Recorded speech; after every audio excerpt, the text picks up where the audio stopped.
আমার আলটিমেটাম 7 দিন। আমি 7 দিনের মাথায় রাজপথ দাঁড়াবো যদি বিচার না করা হয়। জনপ্রিয় কন্টেন্ট ক্রিয়েটর নুরুজ্জামান কাফির গ্রামের বাড়িতে দুর্বৃত্তরা আগুন দিয়েছে বলে অভিযোগ উঠেছে।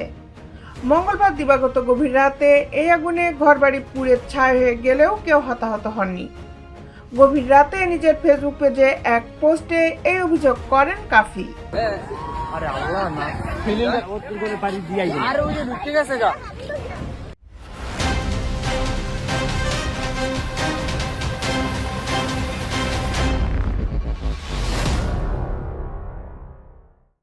বিস্তারিত নিয়ে আপনাদের সাথে আছি আমি Shamima Sultana, justice television. Facebook পোস্টে কাফি বলেছেন, মধ্যরাতে আমার বাড়ির রান্নাঘর সম্পূর্ণ পুড়িয়ে দিয়েছে। কোন দেশের জন্য আর কাদের জন্য কথা বলেছিলাম, যুদ্ধ করেছিলাম এবং করছি, নিরাপত্তা পাইনি। আগুনের ঘটনায় আক্ষেপ করে কাফির বাবা মাওলানা মোহাম্মদ ABM হাবিবুর রহমান বলেন, আগুনে পুড়ে সব শেষ হয়ে গেছে, আর কিছুই অবশিষ্ট নেই। আমাদের পুড়িয়ে মারার জন্যই এমন ন্যাক্কারজনক ঘটনা ঘটিয়েছে। আমরা তদন্তপূর্বক বিচার চাই। অবস্থায় যদি দেশের মানুষের এভাবে আমরা যারা ফ্রন্টে থেকে আন্দোলন করছি তাদেরকে এবং গাজীপুরেও দেখবেন এবং উপদেষ্টা নাহিদ ভাই, আসিফ ভাই তাদের সচিবালয়েও তো আগুন দেওয়া হয়েছে। কাফিদের প্রতিবেশী ওয়ালিউল্লাহ ইমরান বলেন, আগুন লাগার সঙ্গে সঙ্গে ফায়ার সার্ভিসকে খবর দিয়েছিলাম।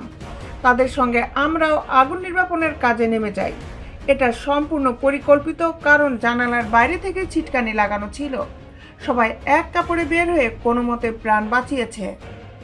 Kalapara fire service station officer Mohammad Ilias Hossain বলেন, রাত 2টার দিকে নুরুজ্জামান কাফির বাসায় আগুনের খবর পাই। এমন সংবাদের ভিত্তিতে আমরা দ্রুত ঘটনাস্থলে চলে যাই। যাওয়ার পর দেখি আগুন সিলিংয়ে উঠে গেছে। তিনি আরও বলেন, আমরা সর্বোচ্চ শক্তি দিয়ে দ্রুত সময়ের মধ্যেই আগুন নিয়ন্ত্রণে আনতে সক্ষম হই। পাশের গোয়ালঘরটাকে নিরাপদ রাখতে পেরেছি, মানুষের কোনো ক্ষতি হয়নি।